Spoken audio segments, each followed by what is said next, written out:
नमस्कार, अवतार मीडिया में आप सभी का स्वागत है और मैं आपके साथ प्रियंका मलिक हाजिर उत्तराखंड की तमाम छोटी बड़ी खबरें लेकर।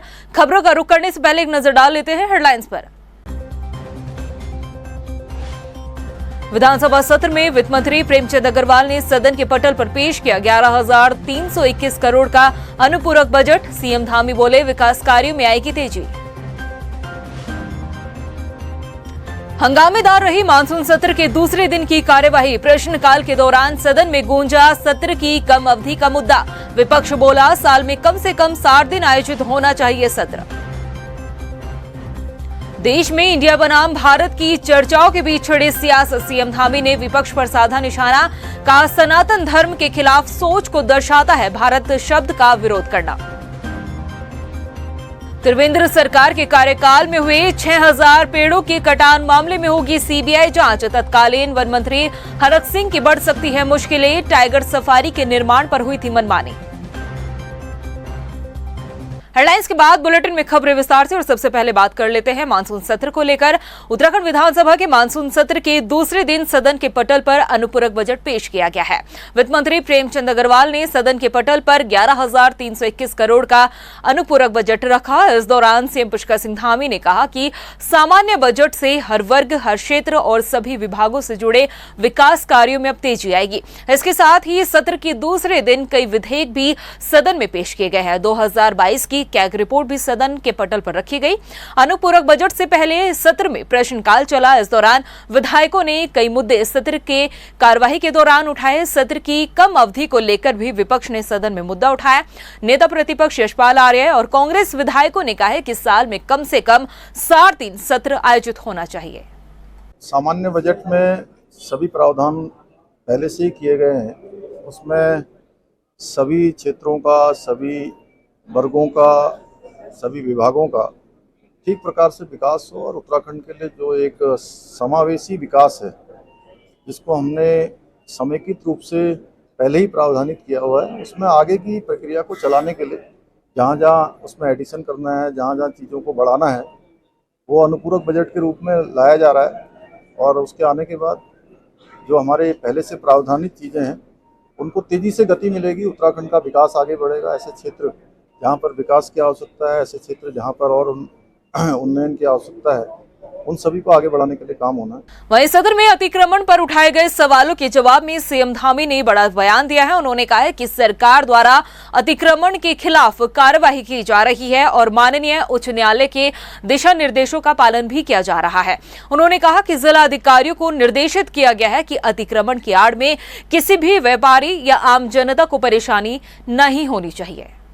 अतिक्रमण के मुद्दे पर मैंने कल भी एक सभी को निर्देशित किया है कि माननीय न्यायालय का जो आदेश है और उसके क्रम में सभी जिलाधिकारियों को हमने निर्देशित किया है, सभी जिलाधिकारियों को कहा है कि इसकी आड़ में जो हमारे सामान्य व्यापारी वर्ग के लोग हैं, आम जनता के लोग हैं, सामान्य जनता के लोग हैं, उत्तराखंड के रहने वाले किसी भी व्यक्ति को अनावश्यक रूप से परेशान न किया जाए। अलबत्ता ये ज़रूर हमने कहा है कि सरकार ने जो अतिक्रमण का अभियान चलाया था, वो जो है जंगलों के अंदर जो ऐसे प्रतीक स्थल खड़े कर दिए गए थे जिनके नीचे कोई अवशेष प्राप्त नहीं हुए हैं, वो हमारा अभियान है कि फॉरेस्ट लैंड पर ऐसे जितने भी अतिक्रमण हैं उनको खाली करवाएंगे।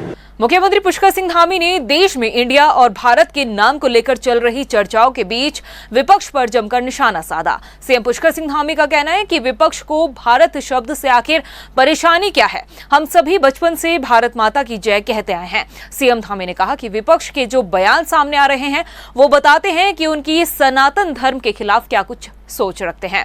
आपको बता दें कि G20 शिखर सम्मेलन के दौरान राष्ट्रपति की ओर से दिए जाने वाले रात्रि भोज के निमंत्रण पत्र में प्रेसिडेंट ऑफ भारत लिखे जाने पर अब राजनीतिक महाभारत छिड़ चुका है। देखिए, क्योंकि हम लोग बचपन से ही भारत माता की जय कहते हुए आए हैं, हम सब यही सुनते आए हैं और इसमें भारत शब्द से आखिर इतनी परेशानी क्या है। जब भी आदरणीय प्रधानमंत्री मोदी जी देश के परम वैभव की ओर देश को ले जाने का काम करते हैं, देश की जो हमारी संस्कृति है उस सब को लोगों के सामने लाने का काम करते हैं, कोई भी निर्णय लेते हैं तो उस पर अनावश्यक रूप से इस प्रकार की बातें करते हैं। सनातन को लेकर जिस प्रकार से आज उनके बयान आ रहे हैं, गठबंधन में शामिल नेताओं के बयान आ रहे हैं, वह निश्चित रूप से इनकी सोच को दर्शाता है। विधानसभा के मानसून सत्र के दूसरे दिन कोविड काल में तैनात किए गए संविदा स्वास्थ्य कर्मचारियों ने विधानसभा कूच किया। सेवा से हटाए जाने के विरोध में कर्मचारियों ने सरकार के खिलाफ प्रदर्शन किया है। विधानसभा के आसपास के क्षेत्र में धारा 144 लागू है, उसके बावजूद भी बड़ी संख्या में कोविड कर्मचारी विधानसभा कूच करने के लिए पहुंचे। प्रदर्शन कर रहे कर्मचारियों का कहना है कि कोरोना महामारी में उत्तराखंड राज्य के 13 जिलों में 1662 कर्मचारियों की आउटसोर्स के माध्यम से स्वास्थ्य विभाग में नियुक्ति की गई थी, जिनसे कोविड महामारी में कार्य लिया गया। उसके बाद उन कर्मचारियों की सेवा समाप्त कर दी गई। अब 13 जनपदों के कोविड कर्मचारियों का भविष्य अंधकार में लटका हुआ है। इनकी मांग है कि सभी कोविड कर्मचारियों को स्वास्थ्य विभाग में समायोजित करते हुए नियुक्ति पर प्रदान की जाए। आज सरकार ने हमें वो डिस्पोजल बना दिया है कि जो यूज एंड थ्रो खाने के बाद उसको कबाड़ा में डाल दिया जाता सर, तो वही सरकार हमारे साथ करे। 3 साल हमसे लगातार काम करने के बावजूद आज हमें सड़क में फेंक दिया सर। ये देख रहे हो 688 हम CPSC वाले हैं पूरे उत्तराखंड में सर, 118 टोटल हमारे दून मेडिकल कॉलेज हॉस्पिटल वाले हैं सर। तो इतने वक्त समायोजन मांग रहे हैं हम। 1 महीने से ऊपर हो गया सर, हमें भूख हड़ताल पे बैठे बैठे। पुलिस आती है, उठा के लेके जाती, कीटोन पॉजिटिव आता है, सारे कर्मचारियों को उठा के लेके चले जाते, हॉस्पिटल में पटक देती है। उनका केवल अपना ड्यूटी निभानी हो रही है, बाकी कुछ नहीं सर। सरकार के कार्यकाल में कॉर्बेट नेशनल पार्क में 6000 पेड़ों के कटान और टाइगर सफारी के निर्माण में वित्तीय अनियमितताएं पाए जाने के मामले में अब जांच CBI को सौंप दी गई है। यानी कि अब पूरे मामले की जांच CBI करेगी। ऐसे में जांच की आज कहां तक पहुंचती है, आइए आपको इस रिपोर्ट में समझाते हैं। क्या फिर बढ़ जाएगी हरक सिंह रावत की मुश्किलें? क्या त्रिवेंद्र रावत पर भी उठेंगे सवाल? 6000 पेड़ कटान मामले में CBI करेगी जांच। हाई कोर्ट ने CBI को सौंपी जांच। आखिर कहां तक पहुंचेगी जांच की आंच? लोकसभा चुनाव से पहले कांग्रेस नेता हरक सिंह रावत और पूर्व मुख्यमंत्री त्रिवेंद्र सिंह रावत की मुश्किलें बढ़ सकती हैं। 6000 पेड़ों के कटान मामले में कई नेता फंसते दिख सकते हैं, क्योंकि अब मामले की जांच CBI को सौंपी गई है। हाई कोर्ट ने मामले की जांच CBI को सौंप दी है। ऐसे में माना जा रहा है कि जांच की आंच कई नेताओं तक पहुंच सकती है। बता दें कि त्रिवेंद्र सरकार के कार्यकाल का ही उत्तराखंड के कॉर्बेट नेशनल पार्क में 6000 पेड़ों के कटान और अवैध निर्माण का मामला है, जिस पर CBI गहनता से जांच करेगी। इस पर जो है हम लोगों ने ये मांग करी थी माननीय उच्च न्यायालय से कि इस पूरे प्रकरण को एक निष्पक्ष जांच के लिए सेंट्रल ब्यूरो ऑफ इन्वेस्टिगेशन को रेफर किया जाए। इस मांग को स्वीकार करते हुए माननीय उच्च न्यायालय ने पूरी जांच CBI निदेशक नई दिल्ली को रेफर कर दी है और उनसे कहा है कि उचित कार्रवाई करें। ये भी कहा है कि वो कोई अंतिम व्यू नहीं दे रहे हैं कि कौन सा अधिकारी दोषी है, क्योंकि जाहिर है उनका पक्ष भी जानना जाएगा। लेकिन ये अपने आप में माननीय उच्च न्यायालय ने नोट किया है कि जो तथ्य उनके सामने प्रस्तुत किए गए, इससे प्रथम दृष्टया यह केस इतनी गंभीरता का था कि जो है सेंट्रल ब्यूरो ऑफ इन्वेस्टिगेशन नई दिल्ली इसकी तहकीकात करे। हालांकि इस मामले में मौजूदा वन मंत्री सुबोध उनियाल का बयान हैरान करने वाला है। वो इस आदेश के खिलाफ सुप्रीम कोर्ट जाने की बात कह रहे हैं। अरे भाई देखिए, मैंने आपसे खुद ही कहा है कि अगर हमको लगेगा कि निर्णय के परीक्षण करने के बाद उच्चतम न्यायालय में जाकर अपील करने की आवश्यकता तो अपील करेंगे। सरकार किसी पूर्वाग्रह से ग्रसित होकर के हम नहीं करेगी। माननीय उच्च न्यायालय का निर्णय है, तो आप भी जान रहे हैं न्यायालय का प्रश्न। एक तरफ जहां मंत्री सुबोध उनियाल का हीला हवाली वाला बयान सामने आया है, तो वहीं कांग्रेस नेता प्रीतम सिंह ने सत्ता पक्ष पर आरोप लगाया है कि CBI का डर विपक्ष को दिखाया जा रहा है। देखिए, जो पाखरू में जो है पेड़ कटान का मामला है या अवैध निर्माण का मामला है, ये मामला न्यायालय में था। हाईकोर्ट ने एक निर्णय लिया है। मैं हाईकोर्ट के निर्णय पर कोई टिप्पणी करूं कदापि उचित नहीं है। लेकिन सत्ता पक्ष के लोग लगातार जो है विपक्ष के लोगों पर जो है CBI ईडी इनकम टैक्स का जो है प्रयोग करने का काम कर रही है और आवाज़ दबाने का प्रयास कर रही है। और मैं समझता हूं कि न्यायालय ने CBI जांच के आदेश किए हैं। हरक सिंह जी उस पर पाक साफ होकर के निकलेंगे और ये दायित्व तो उन अधिकारियों का बनता था जिन अधिकारियों ने इस कृत्य को करने का काम किया। बता दें कि हाल ही में विजिलेंस की टीम ने कांग्रेस नेता और पूर्व मंत्री हरक सिंह रावत के ठिकानों पर छापेमारी की थी, जिसमें टीम ने 2 जनरेटर जब्त किए थे, जिन्हें सरकारी पैसों से खरीदा हुआ बताया गया। हालांकि इस छापेमारी के बाद सूबे की सियासत में बयानबाजी का दौर भी चला। पूर्व मुख्यमंत्री त्रिवेंद्र सिंह रावत ने हरक सिंह रावत पर चुटकी लेते हुए कहा कि पाप का घड़ा एक दिन जरूर भरता है। जिस पर हरक ने भी पलटवार करते हुए त्रिवेंद्र सिंह रावत पर सवाल दागे कि यदि मैं भ्रष्ट था तो मुझे मंत्री क्यों बनाया। कई हद तक हरक सिंह रावत का ये सवाल लाजमी भी है कि सूबे की कमान सरकार के मुखिया के तौर पर उस समय जिम्मेदारी निभाने वाले त्रिवेंद्र सिंह रावत ही थे। तो क्या त्रिवेंद्र सिंह रावत अपनी आंखों के सामने चुपचाप भ्रष्टाचार होता देखते रहे? क्या त्रिवेंद्र सिंह रावत पाप का घड़ा भरने का इंतजार कर रहे थे? यदि मंत्री भ्रष्टाचार में लिप्त रहा तो मुखिया आखिर कहां पाक साफ रह सकता है? इस तरह के तमाम सवाल सियासी गलियारों में घूम रहे हैं, जिसका जवाब अब मिलेगा क्योंकि मामले की जांच सीबीआई को सौंपी गई है। दरअसल 2019 में जिम कॉर्बेट पार्क में जंगल सफारी बनाने को लेकर हजारों पेड़ काटे गए, साथ ही कंक्रीट के दीवारों के नाम पर सरकारी संपत्ति का दुरुपयोग हुआ। उस वक्त हरक सिंह रावत बीजेपी सरकार में कैबिनेट मंत्री थे और उन पर ही आरोप लगा था कि उनके संरक्षण में ही सरकारी पैसों और नियमों का उल्लंघन करके पेड़ों का कटान किया गया। बहरहाल अब देखना होगा कि सीबीआई की जांच की आंच कहां तक पहुंचती है। रफ्तार मीडिया के लिए देहरादून से मनीष डंगवाल के साथ ब्यूरो रिपोर्ट। शिक्षा निदेशालय में रोजगार समारोह कार्यक्रम का आयोजन किया गया। कार्यक्रम में सीएम पुष्कर सिंह धामी ने 139 शिक्षकों को नियुक्ति पत्र प्रदान किए हैं। नियुक्ति पत्र हासिल कर नवनियुक्त शिक्षक काफी उत्साहित नजर आए। इस मौके पर सीएम पुष्कर सिंह धामी ने कहा कि हमारी सरकार नकल विरोधी अध्यादेश लाई है और हमारा संकल्प है कि प्रदेश के सभी विभागों में खाली पड़े पदों को भरने के साथ ही परीक्षाएं पारदर्शी तरीके से करवाई जाए ताकि देवभूमि का युवा अपनी मेहनत से अपना उज्जवल भविष्य बना सके। देखिए, हमारे देश के यशस्वी प्रधानमंत्री आदरणीय मोदी जी ने 1 साल के अंदर जो 10 लाख नौजवान युवाओं को रोजगार देने का जो संकल्प लिया है, लक्ष्य लिया है, उस क्रम में उत्तराखंड की सरकार भी लगातार हमारे विभिन्न विभागों में इस प्रकार के कार्यक्रम कर रही है और जो अध्याचन हमारे रिक्त हैं उन सभी को हम लोक सेवा आयोग को या अधीनस्थ सेवा चयन आयोग को लगातार भेज रहे हैं। हमारी प्राथमिकता है कि जितने भी सरकारी पद जहाँ भी खाली हैं उन सबको अध्याचन के रूप में निकालें, उन सब की विज्ञप्ति जारी करें और कैलेंडर के अनुरूप निष्पक्ष रूप से सभी को सेवा का अवसर मिले। देखिए, एलटी के हमारे जो पद रिक्त थे और जिस पे यूकेएसएससी ने अपना अध्याचन भेजा था, करीब 450 हमने प्रथम चरण में नियुक्ति पत्र दिए थे और 230 लोगों को करीब हमने आज वितरित किया है, जिसमें से करीब 200 लोग आए थे। जो नए हैं उनको हम ज्वाइनिंग लेटर वहीं भेज देंगे।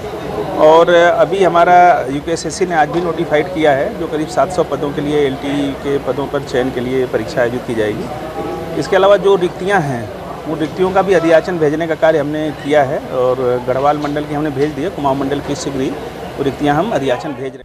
हल्द्वानी में जिला कार्यालय स्वराज आश्रम में जिलाध्यक्ष के नेतृत्व में बैठक का आयोजन किया गया। बैठक में जिले के 18 ब्लॉक अध्यक्ष और नगर अध्यक्ष शामिल हुए। इस बैठक में आगामी चुनाव की रणनीति पर मंथन किया गया। नेताओं ने प्रत्याशियों के चयन के अलावा क्षेत्र के मुद्दों को लेकर भी सुझाव दिए हैं। देखिए, आज हम लोगों के यहाँ पर हमारे जितने भी नैनीताल जिले के अंतर्गत आने वाले 18 ब्लॉक और शहर अध्यक्षों की आज बैठकें मैंने यहाँ बुलाई है और उसमें सभी जो विधानसभा के हमारे प्रत्याशी रहे हैं और जो हमारे विधायकी प्रत्याशी रहे हैं वो उन सबको यहाँ पर बुलाया गया है। निश्चित रूप से आज हम लोगों ने मंथन किया है जो आगामी जो हमारे चाहे नगर निगम के चुनाव हों, चाहे वो हमारे लोकसभा के चुनाव हों, इन सब चीज़ों को लेकर के हमारा यहाँ मंथन चल रहा है। और अभी हमारा एक ये भी है कि कल हमारी 7 तारीख है और इसमें हमारे माननीय राहुल गांधी जी जो हमारे नेता हैं, जिन्होंने कन्याकुमारी से लेकर के कश्मीर तक की एक पद यात्रा की थी, भारत जोड़ो यात्रा की थी, उसकी कल वर्षगांठ भी है और उसको किस तरीके से हम लोग पूरे ज़िले में उसका भव्य और दिव्य रूप में उसको हम मनाएं, इस तरीके में भी हम लोगों के सुझाव एक दूसरे से लिए जा रहे हैं। भारतीय जनता पार्टी युवा मोर्चा के कार्यकर्ताओं ने तमिलनाडु के सीएम के बेटे उदयनिधि स्टालिन का पुतला दहन किया है। स्क्रीन पर नजर आने वाली पहली तस्वीर रुड़की की है और दूसरी तस्वीर रुद्रपुर की है, जहां बीजेपी युवा मोर्चा के कार्यकर्ताओं ने स्टालिन द्वारा सनातन धर्म पर की गई टिप्पणी पर नाराजगी जाहिर करने के साथ ही कार्यवाही की मांग की है। दूसरे दल के लोग हैं जो और मुस्लिम तुष्टिकरण की राजनीति करते आ रहे हैं, जब उन्हें कोई रास्ता नहीं मिल रहा तो आज चाहे उदयनिधि स्टालिन हो, चाहे हमारे प्रियंक हेगड़े हो, ये सारे के सारे लोग इनके कांग्रेस के राष्ट्रीय अध्यक्ष के पुत्र और ये सब मिलके हमारे भगवान श्री राम को गाली देना इनका काम है, हिंदू संस्कृति को चैलेंज करना इनका काम है। मीडिया चैनल के माध्यम से कह रहा हूँ कि अभी तो हमने सिर्फ पुतला फूंका है और अगर इस तरीके की अभद्र टिप्पणी सनातन धर्म के लिए उदयनिधि द्वारा दोबारा की गई तो हम तमिलनाडु के अंदर उग्र आंदोलन करेंगे, क्योंकि ये युवा मोर्चा, भारतीय जनता मोर्चा कोई सट्टी मोर्चा नहीं है। हम लोग पूरा जज्बा रखते हैं और जो भी हमारे धर्म के बारे में गलत टिप्पणी करेगा तमिलनाडु के अंदर जाके उसको करारा जवाब देने का काम भी हम लोग करें। वहीं टिहरी के भरपुरिया गांव की ग्रामीण गुलदार के आतंक के चलते खौफ में जी रहे हैं। आदमखोर गुलदार को पकड़ने के लिए वन विभाग ने पिंजरा भी लगाया, लेकिन गुलदार अब तक नहीं पकड़ा गया। नाराज ग्रामीणों ने आरोप लगाया कि वन विभाग सिर्फ खाना पूर्ति कर रहा है। आपको बता दें कि 26 अगस्त को आदमखोर गुलदार ने 3 साल के मासूम को अपना निवाला बनाया था। गुलदार बच्चे को घर के बरामदे से उठाकर ले गया था। इस घटना के बाद से ही ग्रामीण नाराज हैं। मैं नाखुश हूँ क्योंकि 6 तारीख की मेरे नाती ले गए। मेरे अंदर आक्रोश है और मेरे जनता कोई साथ ना विक्रम नहीं दे रहा, ना विजय पवार दे रहा, ना वो प्रमुख दे रहा है। पूरी कोई यहाँ का कोई नेता मेरे साथ नहीं दे रहा, ना मेरे गांव का जनता प्रधान कोई मेरा साथ नहीं दे रहा। मैं एक तरह अपंग हूँ, कोई मेरा साथ नहीं दे रहा। मेरा नाती और आज तक कोई कार्रवाई नहीं हुई। क्या हो रहा है? अत्याचार नहीं हो रहा मेरे साथ। मैं सपोत न्याल जी से बात की, अब बचान पोखरियाल से बात की, कोई उसका जवाब नहीं दे रहा। हल्द्वानी के वानिकी अनुसंधान संस्थान में श्री कृष्ण वाटिका तैयार की गई है। इस वाटिका में भगवान कृष्ण की जीवन लीलाओं से जुड़ी 5 वनस्पतियों को संरक्षित किया गया है। आपको बता दें कि 5 वनस्पतियां कृष्णवट, कंदब, मोलश्री, कृष्ण कमल और वैजयंती है, जो मौजूदा वक्त में विलुप्त होने के कागार पर है, लेकिन वाटिका में इन पौधों को लगाकर संरक्षित करने का काम किया गया है। देखिए, वन अनुसंधान केंद्र ने विगत कई सालों से यहाँ पे कृष्ण वाटिका बनाई है। इस कृष्ण वाटिका में मुख्य रूप से 5 प्रजाति हमने रोपित की है। भगवान कृष्ण को जो सबसे प्रिय था वैजयंती माला, जो जिसकी वो माला पहनते थे, तो वैजयंती का पौधा है। माखन कटोरी जिसको कृष्ण वट कहा गया है, उसका पौधा लगाया गया है। मौलश्री जिसको बकुल भी कहा गया है, जो घना आवरण का पौधा होता है जिसमें शायद वो छुपते होंगे, वो भी यहाँ पर लगाया हुआ है।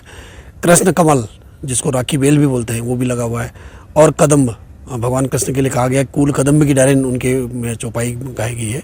तो ये सारे 5 प्रकार के पौधे यहाँ पर लगाए गए हैं और यहाँ पर जितने भी आने वाले आगंतुक हैं, स्कूल के छात्र हैं, विद्यार्थी हैं, शोधार्थी हैं, वो सब इस वाटिका का अवलोकन करके इन वनस्पतियों के बारे में जानकारी लेते हैं। वहीं गदरपुर खंड विकास अधिकारी कार्यालय में तहसील दिवस का आयोजन किया गया, जिसमें जिलाधिकारी के अलावा संबंधित विभाग के अधिकारी मौजूद रहे। तहसील दिवस में आए 30 में से 7 समस्याओं का मौके पर निस्तारण किया गया। इस मौके पर जिलाधिकारी ने कहा कि जनता की समस्या का समाधान करना सरकार की पहली प्राथमिकता है।